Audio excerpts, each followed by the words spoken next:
very warm welcome from my side. Let's start with the next session with Raymond James.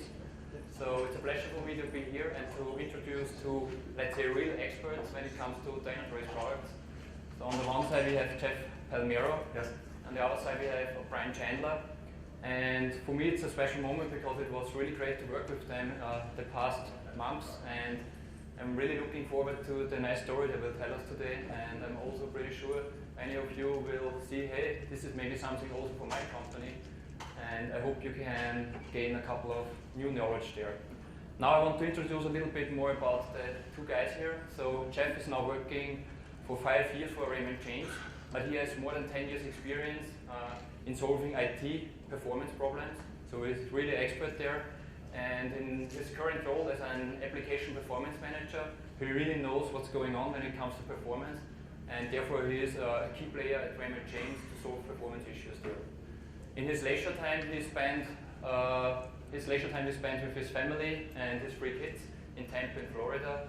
And believe it or not, when he has enough of the beautiful sun in Florida and of the beaches, then he resort and having some great power time. Yep. Cool. Good to have you here. Then we have Brian Chandler here. So Brian Chandler is a former colleague of mine. He worked for Dynatrace almost 3 years. So bad for us, good for Raymond James that he is there now.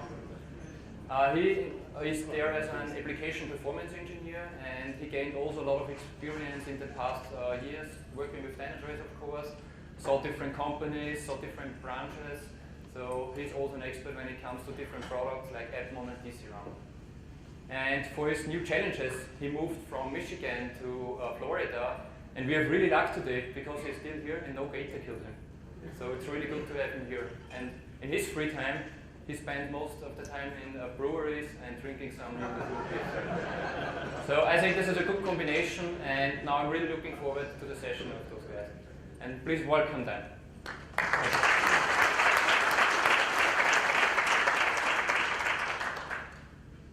Thank you. Can everybody hear me okay? Great. So here's my icebreaker. Who here has heard of Raymond James Financial? Raise your hand. All right. Who here has heard of Tampa Bay Buccaneers? Okay, so the real reason that Raymond James is known is we have naming rights to the stadium. So when my kids were little, they'd tell their friends that their dad worked for Raymond James. Their friends would correspond with, what kind of food does he sell at the stadium? So as Thorsten said, I've been working for Raymond James now for about 5 years. Brian's been with us for about 2 years now. And I just wanted to first of all, take a step back. What is Raymond James, right? You probably recognize T. Rowe Price, Fidelity, and they actually go after the investor, right? Raymond James is slightly different.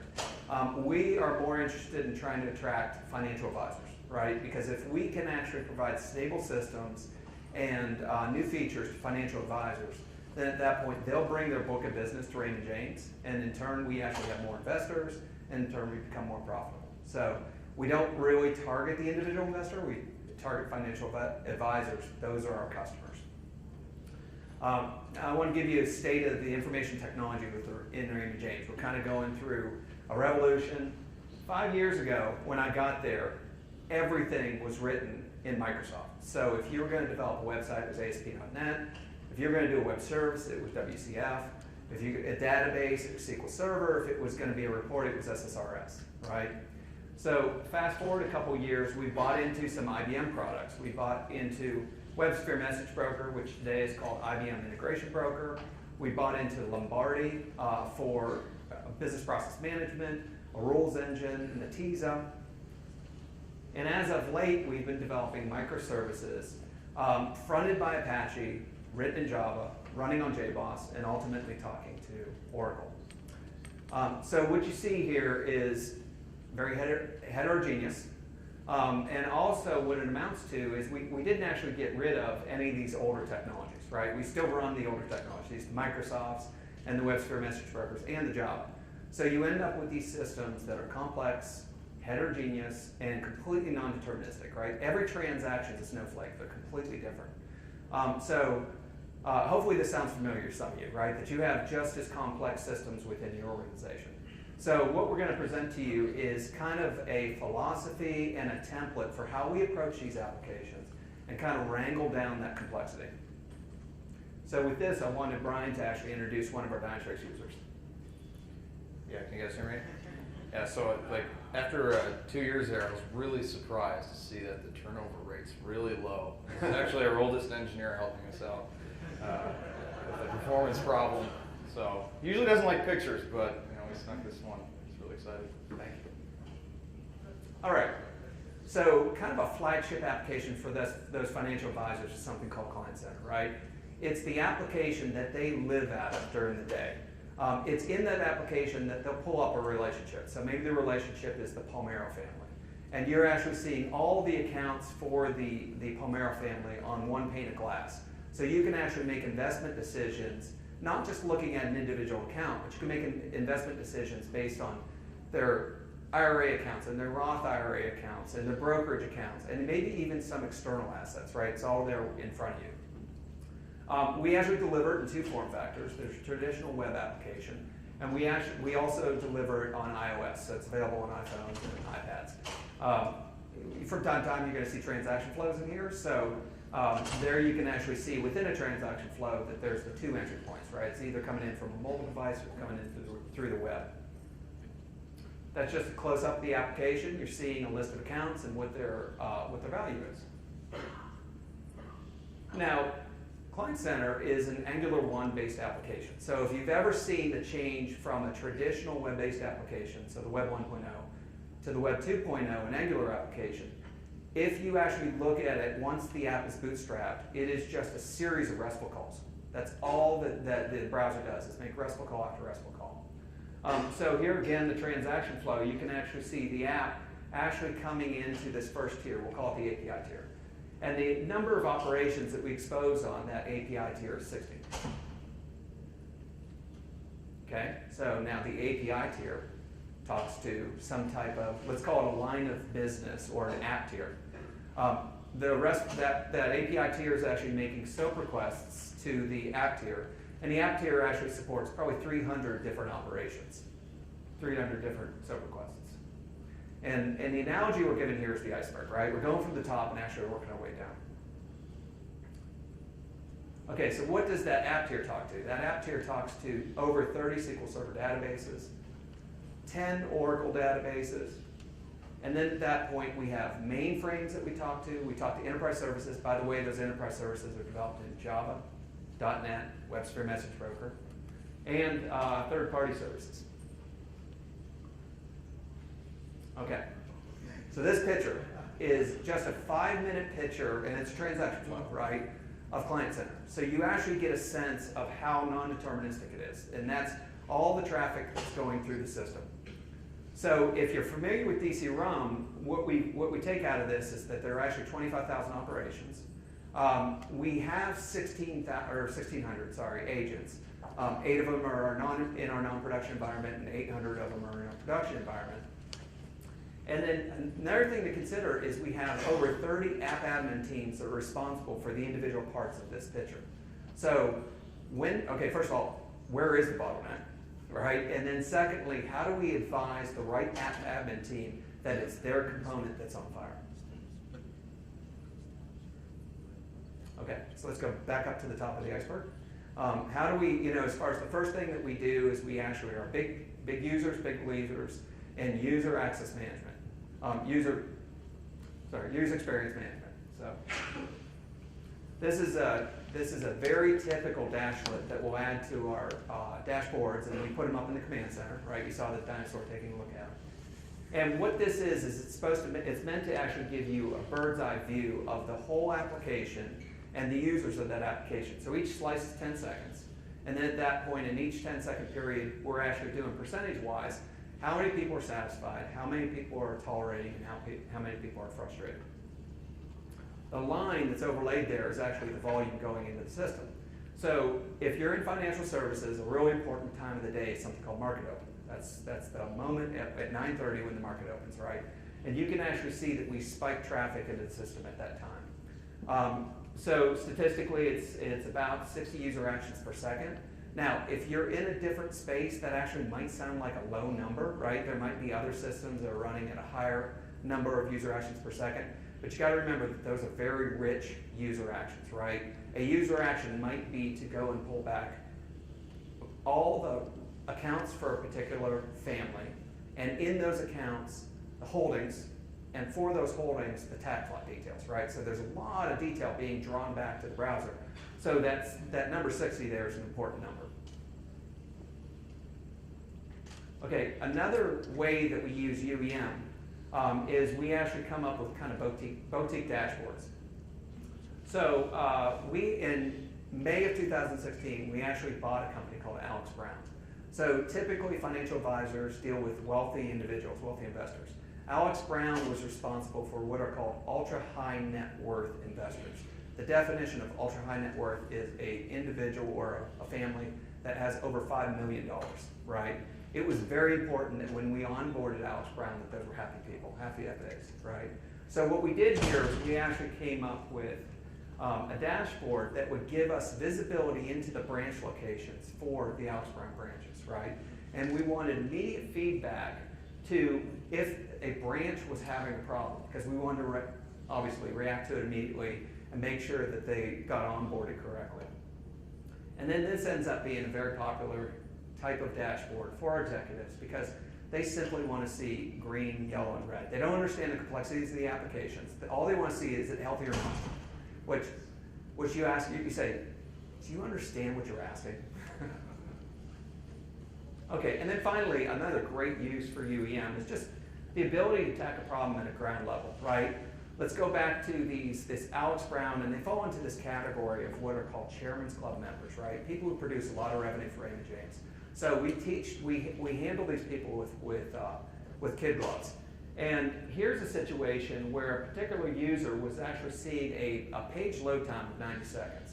And if you're familiar with looking at user actions, very little of the time is actually spent server side, right? So here's some of the benefits of UEM for the user, right? We can actually analyze, in this case we're analyzing a browser performance problem. And what it turned out to be was there was a problem with a DNS forwarder at that branch location.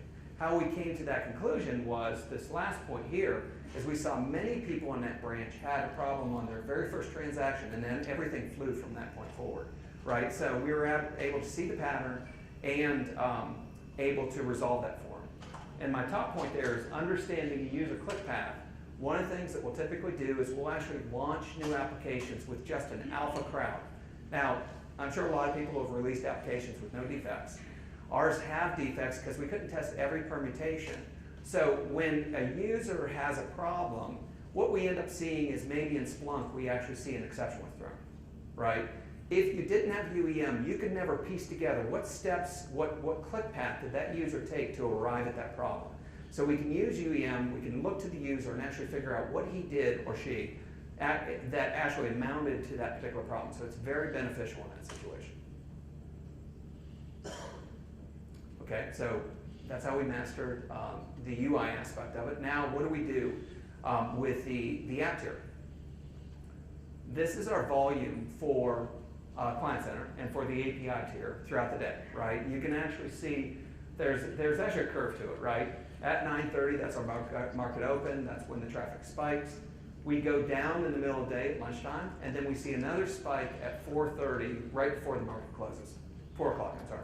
And then at the tail end of that is just West Coast volume. And 60 operations in this API tier, right? So, you know, if you were naive to this, you would say, oh, okay, well, it's probably all that traffic is evenly dispersed across all those 60 operations, right? They each get 2%. Okay, the reality is that just 3 of those operations, right? And by the way, the way you do this is a business transaction within Dynatrace. But we found out that just 3 of the operations amount to 60% of all of our traffic, right? That, honestly, is an epiphany. Because then at that point, you actually start taking that information and feeding it back into the teams, right? You go out to the development team and you say, you see these 3 operations, first and foremost, they can never be slow. And secondly, do what you can to further optimize them, right? For the QA group, you can work with them to get the proper workload for performance tests so that it mirrors what's happening in production. And then finally, for operations, you can tell them to have a keen eye for those operations, because you know if they slow down or deviate ever so slightly, that it's going to have a huge performance impact for, in this case, client center. This is actually an example of a before and after picture, right? So this is the way that QA had previously been testing client center. So the size of the peak is actually the amount of volume sent in. So you can actually see that they ramped up the number of virtual users, brought it back down. Ramped it up, brought it back down, right? The other thing is they were actually splitting the operations evenly over all those 60 operations, right? Because they thought that's the way it worked in production. And then after. Their after picture is now representative of how we run things in production, right? That in their mix of workload, they're sending 60% of the transactions against those 3 operations, because we want it to mirror exactly how production works. So that previous concept was actually called bucketizing usage. So we come up with buzzwords, and one of the buzzwords there was trying to figure out how the application gets used. The next buzzword is bucketizing performance. So for those operations, and again, you can do this with business transactions, what we want to do is throw them into buckets, and the green bucket is when the transaction finished between 0 and 2 seconds. Yellow, 2 and 4, and then finally the red bucket's 4 seconds and above. And then we have a special bucket, the purple bucket. And that's a situation where the operation resulted in an error 500. So we're going to have these tips along the way. So this is one of the pro tips. If you have anywhere in your application in all the tiers where you're resulting in an error 500, you want to draw special attention to it, especially if you have lots of 500s happening in a particular tier, because under no circumstances is that a good thing for an application infrastructure. So we'll place those into buckets. Now, if you're accustomed to applications, one thing that should come to mind is, yeah, but my transactions are notoriously slow, or my transactions are notoriously fast. So in that case, just define your own buckets, right? You can have special buckets, and for the slow ones, you could say between 0 and 4 is good. Okay, so once you've actually taken your usage and bucketized that, and your performance and bucketized that, here's the kind of fruit that it yields. So this is what our application looked like on a typical Monday morning. Lots of green, we like that, and heavy volume. And then at that point, we did a major release. We actually integrated with box.com, and we were very proud of ourselves. And then this was the result after we integrated with box.com. And so Brian said something very technical at that point. He says, there's more yellow. So we quickly had to get to the bottom of where was those slow transactions coming from, right?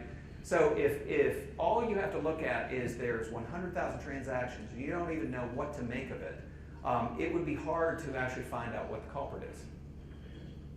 But within Dynatrace, because we did that pre-work and we bucketized the transactions, we actually said, show us everything that's in the yellow bucket. And what it amounted to is, you can see this operation here at the top called account lists. There was a lot of these operations that were the account list operations that were in the yellow bucket. So a slightly different way to visualize that is that smaller mountain over there was typically how many yellow operations there are in a day. And then that huge mountain over there is, once we released the new software, how many slow operations there were in a day. And you just saw a fundamental difference between the two of them. Did that fix our problem? No. But did it help us to actually fault isolate and figure out where we had to, focus? Yes, and then ultimately we got past the problem, right? Remember those 3 transactions that were critical to Client Center? Some developer got the bright idea to strap onto one of those operations additional calls out to box.com, and because it gets hit so hard, the response time for that particular operation slowed down somewhat dramatically. Okay, here's another dashboard that we had in our command center. So the top, no, I guess it doesn't. The top dashlet is user experience. So again, it's, are they satisfied? Are they tolerating? Are they frustrated? And then the bottom dashlet is actually the performance of the API tier. So they look like they're the same dashlets, but they're not. So what we see in the top dashlet is at some time there, a lot of people are starting to become frustrated, right? And on the bottom, we're actually seeing a lot of the purple creeping death, right, or red creeping death, where you see a lot of Air 500s. And so what it amounted to was it was a problem with our mainframe. We run HP Nonstop, which is also called the Tandem. It has a web server on the front of it for interacting with it, and there was a fundamental problem with that web server. Honestly, the silver lining into this story is this problem happened at 5:30 in the morning. Okay, so I'm an early bird. I would much rather this problem happen at 5:30 in the morning and us be detected to it than for it to happen at 9:30 in the morning when the market opens, because it would have been a fundamentally different conversation with our CEO. Okay, so I'm going to turn it over to Brian. What I would say to you at this point is Appmon's a phenomenal product. If you were the type of shop that actually ran transactions independently against every tier, then you could actually figure out what the average response time for every transaction completely down the stack, right? But the reality is that you actually run, the transactions come into the top from the humans, and then at that point the peer path has all the operations that get behind the scenes. And I think one of the shortcomings of Appmon is that it doesn't do a great job of giving you a baseline for those underlying operations. And honestly, I think that's a place where DC Roam shines. All right. You guys all hear me all right? Awesome. So he calls himself an early bird. Those are just actually old man hours. Yeah, you have the. So okay. So far, we have a good barometer and health and understanding of our application. We know how people exercise the app. We know when it's sick. We know when it's running well. You know what patterns to generally expect against it. So everything that we've gone through so far, everything that Jeff's talked about, has been in this part of that iceberg you saw, right? We all know there's much more to it than that. How do you deal with the rest of that? Right? All of these dependencies, all of these downstream services, databases, message broker technologies, third-party services, they all have their own thresholds that you need to account for, and they all have different impacts on the transactions that go through your application. So the conclusion that I've come to, and I think you all need to go to the same conclusion, that is all due to anomalies. Okay? Every performance problem you see out there is because of something acting anomalistic. You need a system that you will be able to say at any given moment in time, on any given day, how any given operation should behave. Okay? Gone are the days of static thresholds. Everything should have its own threshold, right? So what happens if you don't have a good anomaly detection system?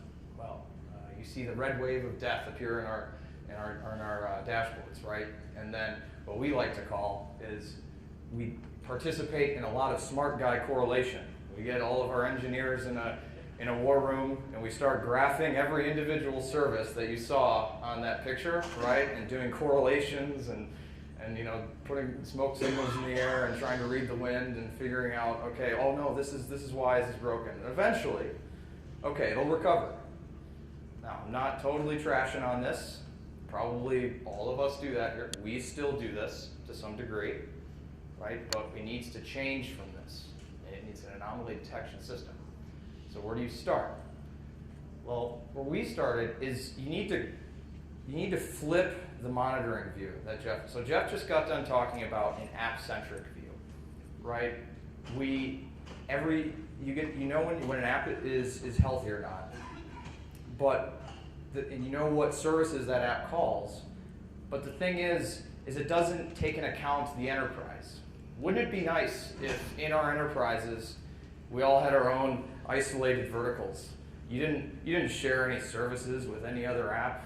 No batch jobs ever came into hit your database in the middle of peak hours in the day to slow down your stuff. That doesn't happen, right? We all have our own silos in all of our apps. Okay, so this is reality, right? We share tons of services. We have in our place our message broker bus. It basically is a highway for all our apps. We have multiple enterprise services that serve different application verticals, and then we have giant database block that just serves however many applications, right? So you need to be able to monitor from the bottom up too, right? You need to be able to look at these services almost in the same light as you monitor your apps and understand who consumes those services and how do they consume those services, right? So this is the picture you need to start thinking of, as well as monitoring an application vertical. So this is one of our dashboards that we use.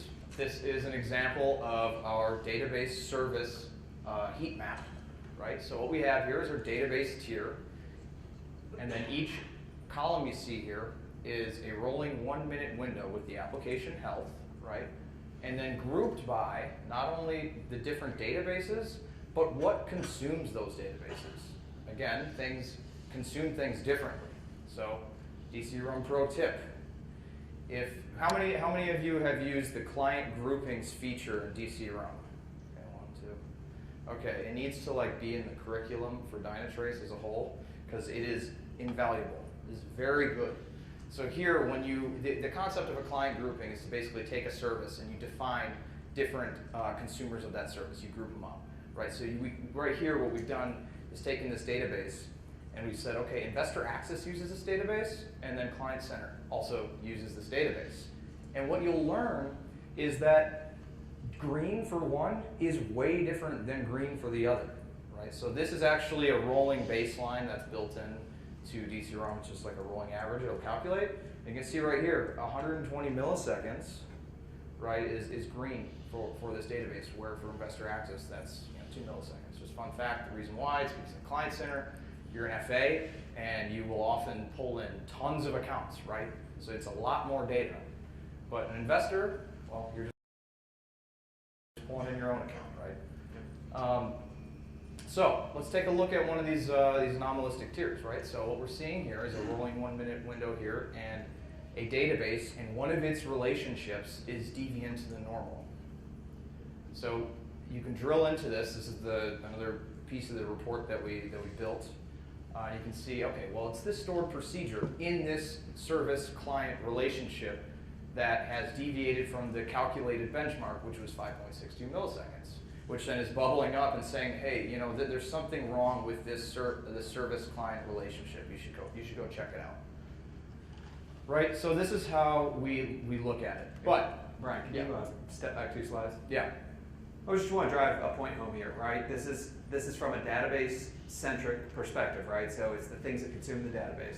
This is summary level information, right? If we showed you all the operations against those databases, it would be overwhelming. So you're just seeing summary level data here, and then when he flipped to the next slide, that is all the distinct operations that are happening against the database, right? So against the database, it's SQL statements like selects and updates and store procedures. But when it comes to web services, it would come in the form of SOAP operations, right? Or RESTful operations. So you're actually now breaking down to actually say, okay, what operation is becoming anomalistic, right? Of all the operations, which one's becoming anomalistic? Yeah, this is the drill down into that service client relationship. All right, so that's nice. We have a nice, pretty colorful dashboard, but we actually want actionable alerts, right? You want to do something with it.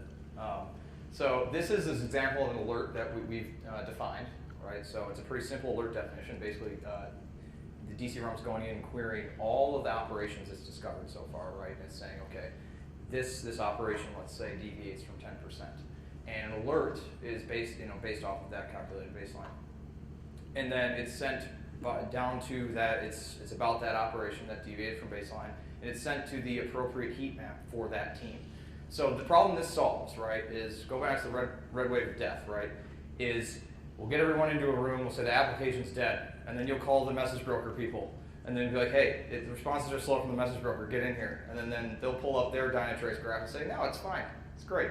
And then they'll say, oh, the reason why it's slowed down is because the database is slowing down behind us. And the database guys might pull up their Dynatrace graph and say, okay, yeah, it was us.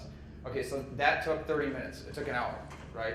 This, because we're flipping this from the app-centric view to the service view, you can just immediately get those people into the conversation. So this is why it complements the AppMon tool so well. That's what's worked for us. Right, so how do you go further?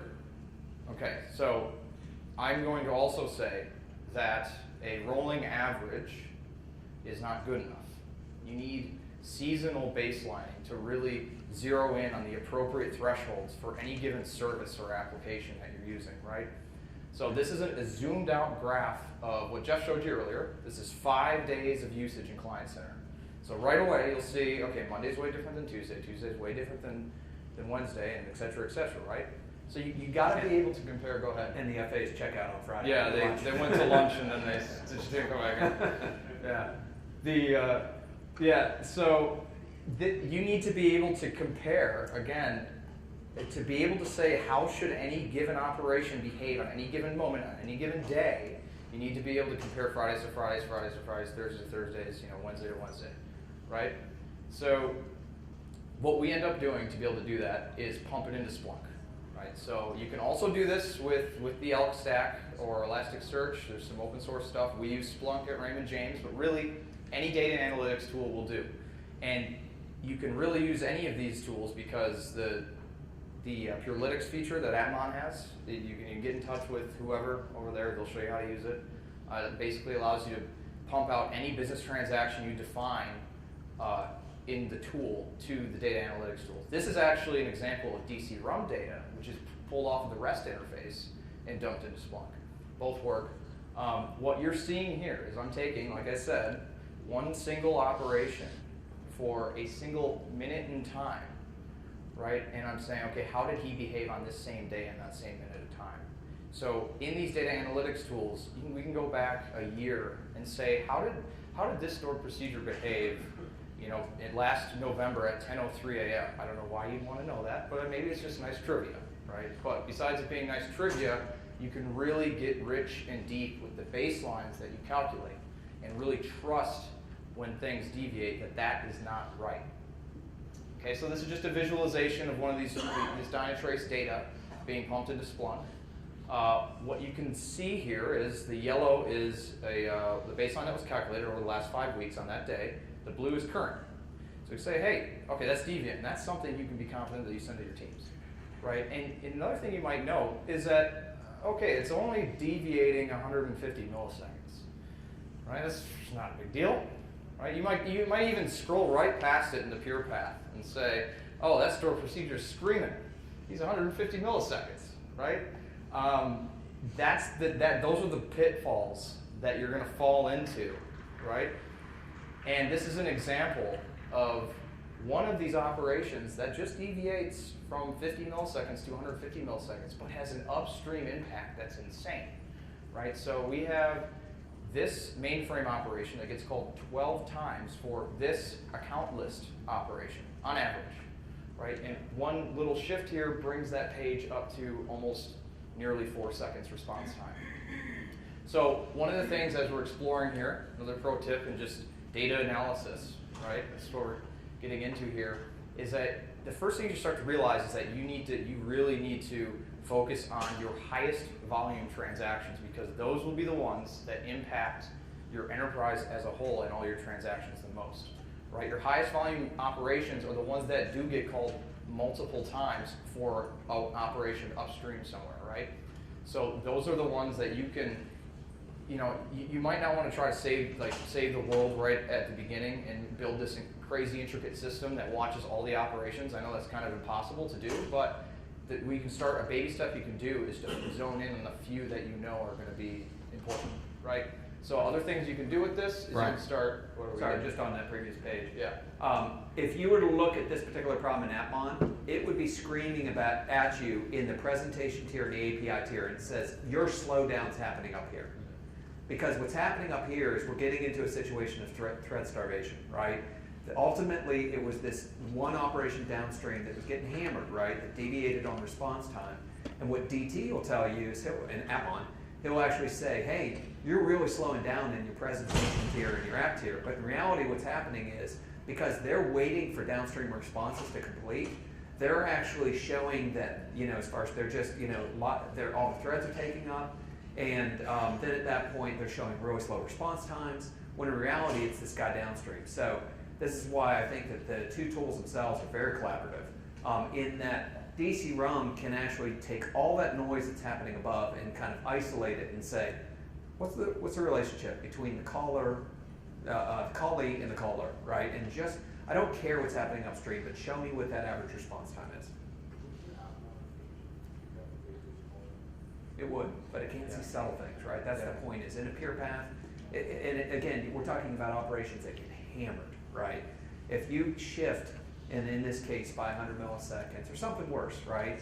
Then you're not, just looking at it, you're not going to see that, because what's going to happen is all the time in the peer path is going to be spent up here, because for all intents and purposes, your presentation tier and your app tier are hung up. Right, so what are some more cool things you can do with the data, right? You start predicting the future. We can all be wizards, right? So you can start not just saying, how should something behave now? How should it behave in the future? So this is an example. What does that shape look like? That kind of looks like that shape that Jeff showed you earlier, right? But the tool told us what it was supposed to be, what it was going to look like, because we're not just measuring in real time. So when you start pumping this data into here, and using this Dynatrace data to its full potential, you can start saying, hey, I forecast we're going to have this many sales. I mean, it's really important, right? So this is something that you want to try to get into if you look into pumping this data into a data analytics tool. Okay, so we all like time graphs, right? But let's start playing with some other dimensions a little bit. All right, let's step out of time for a second. I think a good performance engineer doesn't just use time graphs. So what you're seeing here is a response time on the y-axis by load. Right? So one of the things that we discovered back in the vein of looking at transactions that are extremely high volume and understanding that if they deviate, that's a problem, is you need to start identifying which of your operations are deterministic, meaning it doesn't matter how much load you throw at it, it's still going to be the same operation time, and which ones aren't. And when you identify the ones that aren't deterministic, regardless of load, you need to start understanding, okay, is that going to impact my app? If it does, those are the ones you start chasing down, right? So this top one here is a mainframe operation. Doesn't matter how much load you throw at it. It's just sitting there at 50 milliseconds. It's always going to be that. It's always going to be that. So you can rely on it. This stored procedure, at about 2,000 to 2,500 requests a second, that thing starts trending upward. And that's when you start seeing problems. So you looked at that seasonal graph that I showed earlier, and you might say, well, we hit that volume on our Mondays, our highest volume days on a regular basis. Okay, that's something we need to start investigating. So this is just another example of how to start looking at the data in a different way and trying to get at which operations you need to start going after and tackling when you're tuning these things. So this is our wrap-up slide. Jeff, I think you want to take these first three. Okay, so our wrap-up is going to be why Dynatrace, right? Why AppMon? Why DC-ROM? So the first there, again, is bucketizing your usage, right? When you want to create transparency for your applications, you want to understand how they're fundamentally used and how the API calls are used. So I think that's one of the huge values that AppMon gives. Another one is bucketizing performance, right? So if you can begin to actually place these transactions into their appropriate buckets and then visually display them either in a NOC or to an executive, you're giving, once again, transparency and immediate feedback to the health of that application, because so many users use it that, as far as you have to deliver pictures that kind of give you that sense of how healthy it is. And then application-centric insight. We try to do this for all of our platinum applications.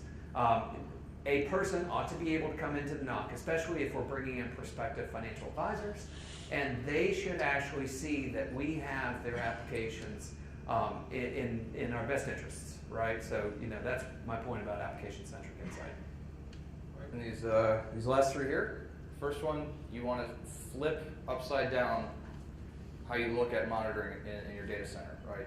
It's important to look at it from an application perspective and what services that those applications consume, right? But you also need to look at it from the bottom up and understand what things consume your services, right? They're equally important. Application dependencies, you need to understand, okay, what are your impact user experience, right? So you can look at a mainframe transaction that gets called 12 times for one operation, and a shift from 50 milliseconds to 150 milliseconds will make the page go to 4 seconds. Right? You need to identify those types of things. right? And you just need to do cool stuff with your data, right? Again, Dynatrace is unparalleled in the data that it collects. If you can really unleash it and do some cool stuff with it. And you know, it's stuff that is eventually coming in the horizon anyway, I think, in the product with Davis and all this predictive analytics type stuff it's getting into. So this is definitely the direction your organization is going to have to need to go into anyway. So we will be available after the session if you'd like to ask us questions. We'll be available for the remainder of the conference if you'd like to ask us questions. And if this seems interesting to you and the thought of living in Tampa, Florida might be interesting to you, please approach me because we have an open position on our team. Thank you very much. Questions now? What's that? Questions now?